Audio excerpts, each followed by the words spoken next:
Welcome to yet another episode of Cougar Tales. Our broadcast is produced every week by Mr. Trampy's broadcasting class.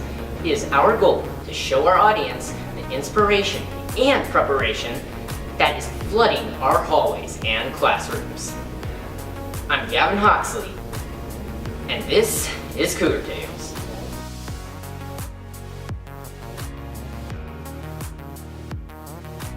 And now, on to activities analysis with Buck Welch and Zach Goso. Cross country will compete at state this Friday. They have multiple runners this year and look to make great strides. We wish them great things. Football plays Freeman tonight. This Friday is the seniors' last game ever putting on a helmet, and we wish them the best of luck. For the underclassmen, we wish them good luck as they look to take the reins on the next season. Softball recently finished up their season. Here's how they finished statistically.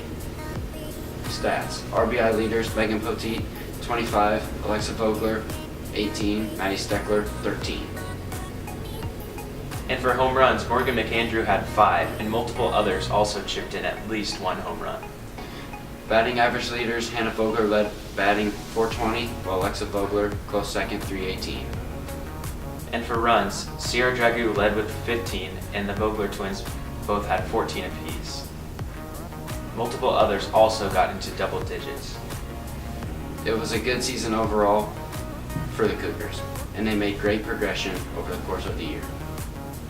That concludes this week of activities analysis. Concludes this week's activities analysis. Tune in for the next episode. And now, on to Star Spotlight with Jacob and Oren. I'm Jacob Drake. I'm here with Oren Bush, our Star Spotlight of this week.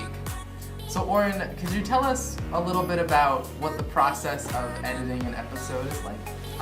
Editing an episode really breaks down to a couple things. Like, firstly, once I get the footage from the people that are, of course, filming it, then the first thing I do is I usually go over it and cut out bits and pieces, usually along the beginning and middle of the clips, just because sometimes they start filming before they're ready, and then they keep filming after they've done and said what they needed to say. And so it's usually trimming up that, and then of course if we're using the green screen, I move on to that, then putting on ultra key and all that to either put a background onto there or to just make it black. And then from then on, it's a bit more of refinement between clips, putting on extra effects on the audio to get rid of background noise, or transitions, and of course background music and stuff like that. So editing the episodes are a lot of work. How do you stay motivated in both class and in your other activities to do all that work? I'm not sure if you've ever seen a superhero movie where when the hero almost dies and then they get a second wind and they get more motivated, more energy. I'm just always on the verge of death, so I'm always riding that second wind. So you're like a superhero. So as a superhero, what's your favorite and least favorite part of doing this kind of work? I'd really have to say that my favorite and least favorite part of it are the same part, which is the thing itself. So, off topic a little bit, what kind of career are you interested in pursuing? And do you think that editing will have a positive impact in that career? Do you think you'll use the skills that you use now in that? The career I'm planning on going into is probably something that involves writing, and whether that be for the stage or writing a book or a movie or whatever, and I really hope I don't do that much editing in my future. I'm Jacob Drake. I'm here with Oren Bush, our Star Spotlight of this week. So Oren, could you tell us a little bit about what the process of editing an episode is like? Editing an episode really breaks down to a couple things. Firstly, once I get the footage from the people that are, of course, filming it, then the first thing I do is I usually go over it and cut out bits and pieces, usually along the beginning and middle of the clips, just because sometimes they start filming before they're ready, and then they keep filming after they've done and said what they needed to say. And so it's usually trimming up that, and then of course if we're using the green screen, I move on to that, then putting on ultra key and all that to either put a background onto there or to just make it black, and then from then on it's a bit more of like refinement between clips, putting on extra effects on the audio to get rid of background noise, or transitions, and of course background music and stuff like that. So, off topic a little bit, what kind of career are you interested in pursuing? And do you think that editing will have a positive impact in that career? Do you think you'll use the skills that you use now in that? The career I'm planning on going into is probably something that involves writing, and whether that be for the stage or like writing a book or a movie or whatever, and I really hope I don't do that much editing in my future. Okay, so now we're going to move on to some rapid fire questions. So, if everyone in this class were thrust into the Hunger Games, who would win and who would die first? Zach Koso would probably win, and Gavin Hoxley would die first. What is the secret to clear skin? Time travel. Is it really Maybelline? Maybe. How many holes are in a straw? 2. What is our third macronutrient? Find out next week. What is the common name for bovine spongiform encephalopathy? Mad cow disease. If you could choose between getting to drink only water for the rest of your life, or getting to drink both water and pop, but every time you drink water there's a little bit of pee in it, which would you choose? What? Water. Who is the 34th president of the United States? Bill Clinton. What's your favorite camera? Phone camera. How does one Premiere Pro? You're looking at it. Are you a Premiere Pro? Probably. What would you do for a Klondike bar? Any. All right, and there you have it, this week's Star Spotlight of Orrin Bush.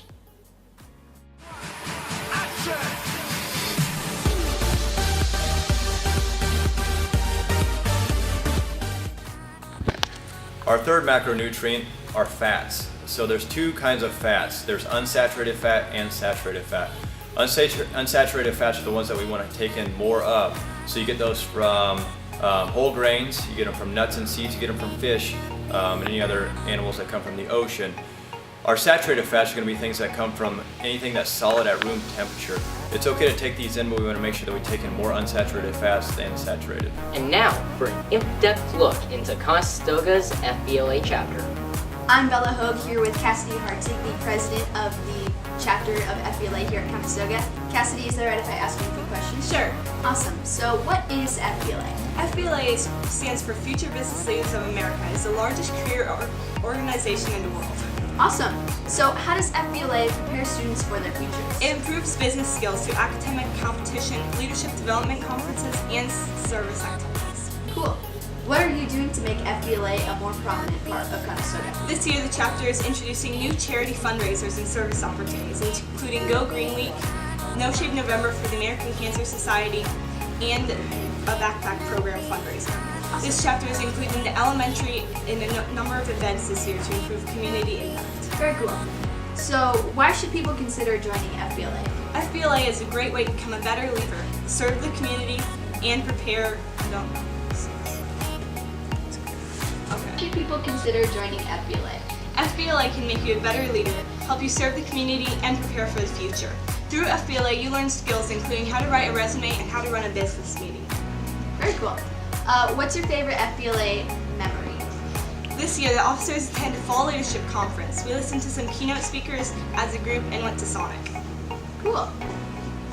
Thank you so much for talking with me today, and good luck with the rest of the year. Thank you. Now we reflect on the end of this year's first quarter.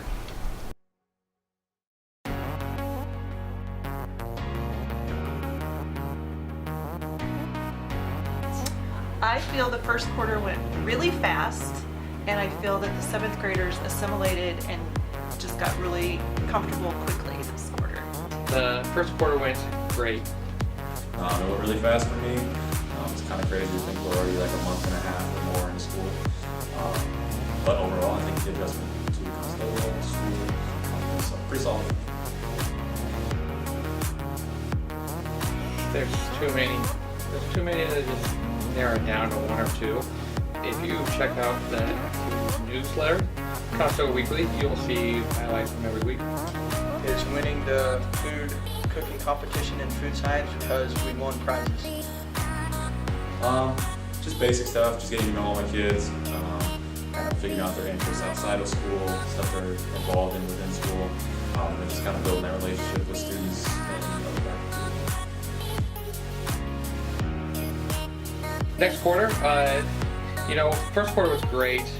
So it's really hard to fill out that, but I think we can. So I think the second quarter will be even greater than the first quarter.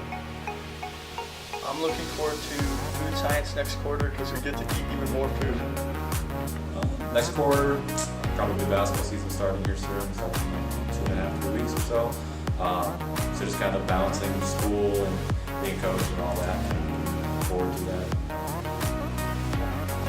And finally, on to Jasmine Rainey with the weather report. Hi, I'm Jasmine Rainey, and this is the Rainy Weather Report. And this is the forecast for our upcoming week. Sunday will be a sunny day with a high of 61 and a low of 44. Monday will be mostly sunny with a high of 63 and a low of 38.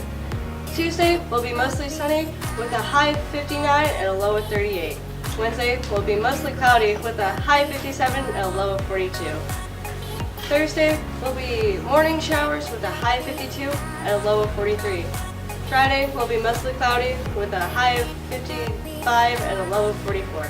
Saturday will be partly cloudy with a high of 55 and a low of 42. And thank you for watching the Rainy Weather Report.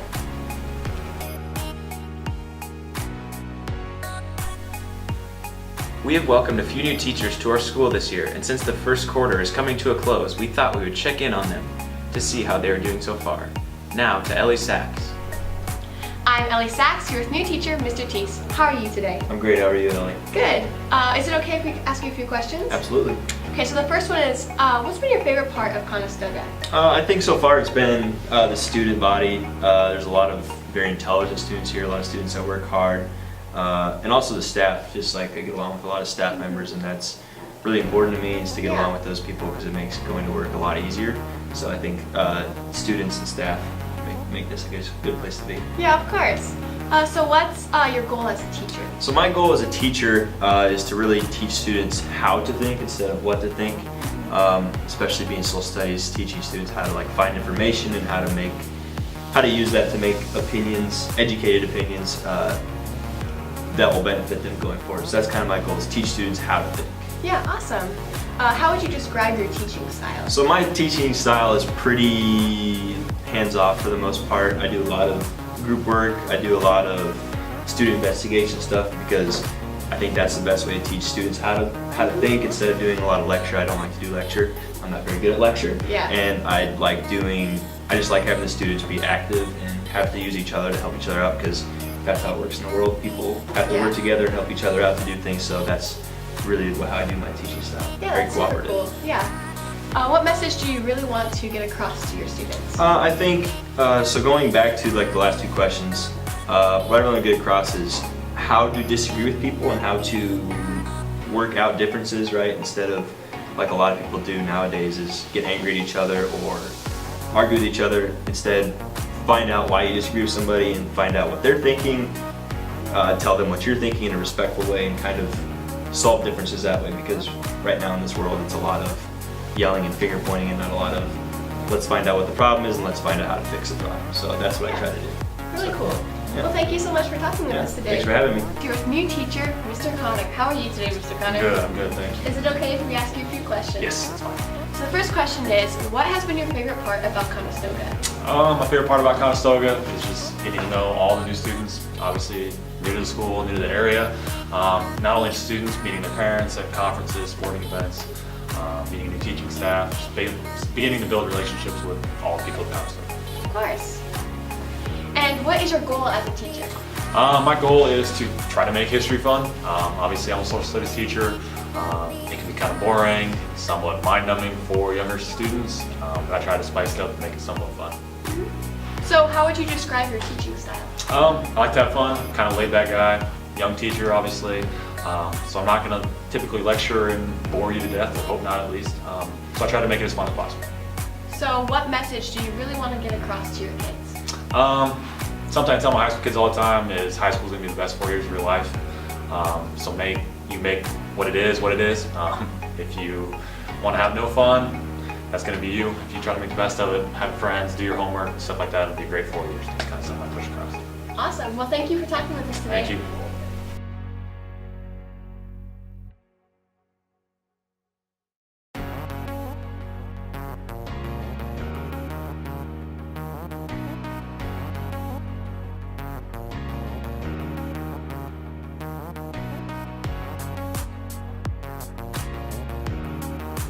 Thank you for watching this week's episode of Cougar Tales. As always, we work hard each week to provide you with the best information from Cougar Nation.